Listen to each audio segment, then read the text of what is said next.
പത്തനംതിട്ട വാര്യപുരത്ത് നിയന്ത്രണം വിട്ട bike KSRTC ബസ്സിലേക്ക് ഇടിച്ചുണ്ടായ അപകടത്തിൽ ഒരാൾ മരിച്ചിരിക്കുന്നു. ബസ്സിനടിയിൽ കുടുങ്ങിയ ബൈക്ക് യാത്രക്കാരനാണ് മരിച്ചത്. അപകടം ഒഴിവാക്കാനായി വെട്ടിച്ച KSRTC ബസ് മതിലിൽ ഇടിക്കുകയും ചെയ്തു. CK അഭിലാൽ വിവരങ്ങളുമായി ചേരുന്നുണ്ട്. അഭിലാൽ പറയൂ. ശബരിമല സ്പെഷ്യൽ സർവീസ് ഉൾപ്പെട്ടതാണ് KSRTC ബസ്.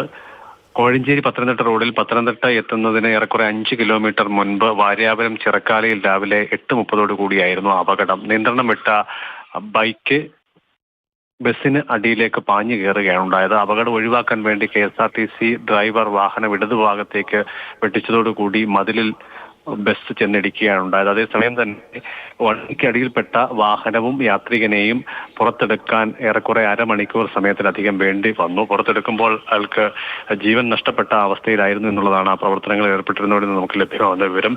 പിന്നീട് പത്തനംതിട്ട ജനറൽ ആശുപത്രിയിൽ എത്തിച്ചപ്പോഴേക്കും അയാളുടെ മരണം സംഭവിച്ചു കഴിഞ്ഞിരുന്നു. ആലപ്പുഴ രജിസ്ട്രേഷനിലുള്ള വാഹനമാണ്. ഈ വാഹനത്തിന്റെ യഥാർത്ഥ ഉടമ തന്നെയാണോ വാഹനം ഓടിച്ചിരുന്നത് എന്നതിൽ വ്യക്തതയില്ല. ആളെ തിരിച്ചറിയാൻ വേണ്ടിയുള്ള ശ്രമങ്ങൾ പുരോഗമിക്കുകയാണ്.